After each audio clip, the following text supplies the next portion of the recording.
we're still paying for the effects of COVID that cause all sorts of problems. Like nobody could manufacture anything, nobody could ship anything, planes couldn't go anywhere. And so as COVID started to ease, people came back out of their houses, back into the office, back to consuming things, and there were no goods to be bought because all the shelves were empty because nothing got manufactured. So that caused this huge rise in inflation. Then the next thing, the central banks think, oh my God, it's inflation, because inflation's pretty bad because most people's wages haven't gone up as much as prices have. So everyone feels poorer.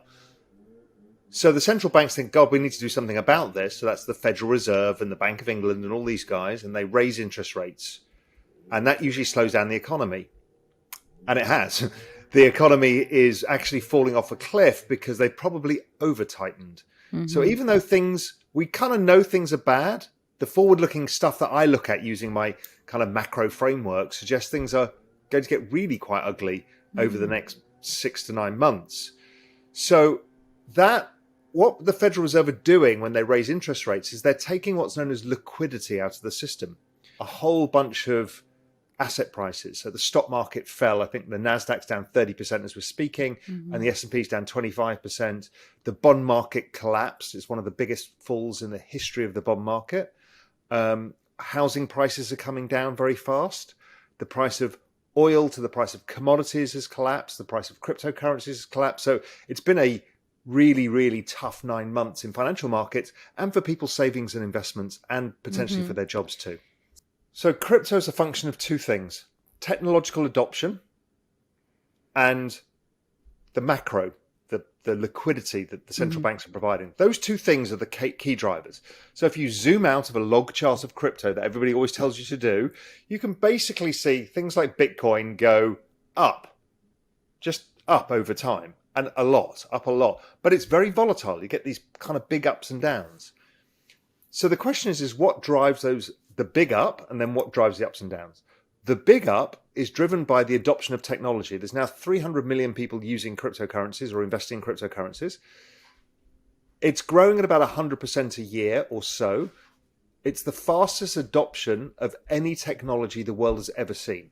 So people are adopting this twice the speed of the internet. That's why it's been so profitable, but it's also very volatile.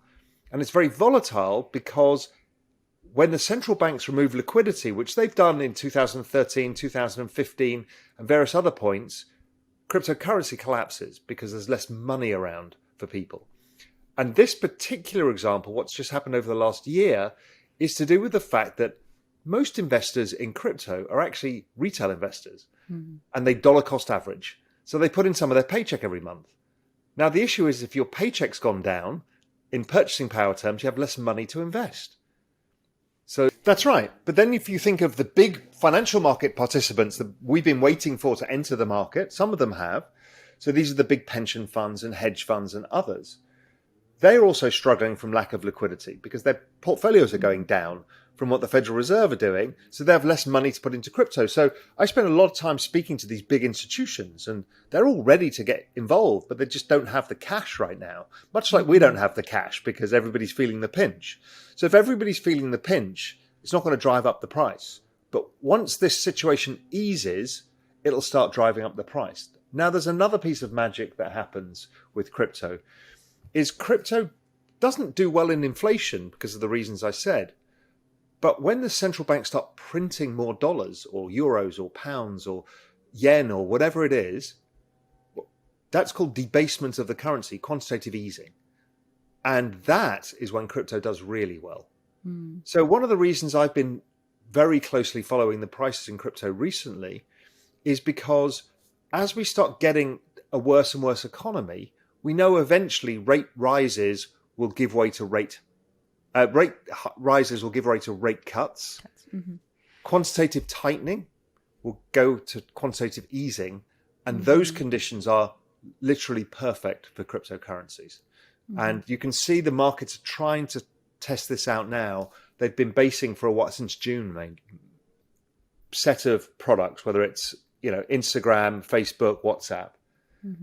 But we as users get to use those things but we don't get any rewards except connecting with our friends or whatever. And the shareholders got rich as the network grew. So 3.5 billion people use Facebook technology right now. But with crypto, it's like we'd all been given Facebook shares.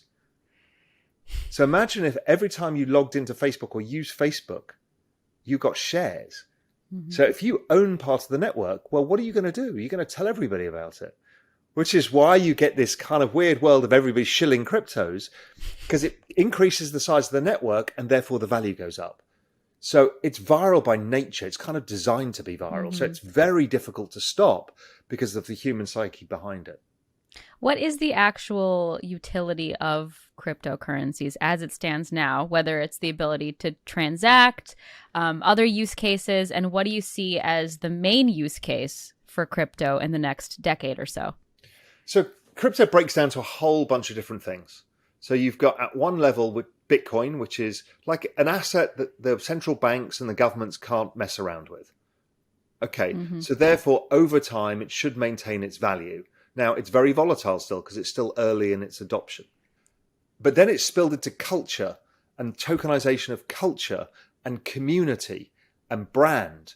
And that was the NFTs where we are now. I mean, behind me, I've got my Wrecked Guy NFT you can see in the background.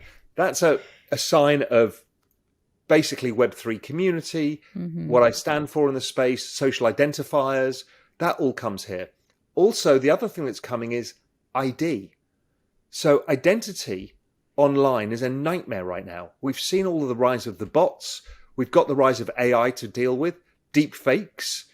Society is not ready to deal with the scale and speed at which AI is coming at us. And deep fakes, both in visual form or audible form, or the creation of content by AI, such as GPT-3 written content or OpenAI's DALL-E.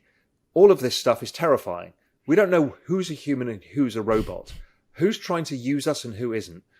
So what we can do is put our identity on the blockchain, and we can even hide the details, but have a proof of the identity. And that allows us to operate in a digital world as we move in towards the metaverse that separates the humans from the bots. Now, also the other thing, if you think about, we got very much taken advantage of by the big Web2 platforms, Google, Facebook, others. And they monetized us while we used their products.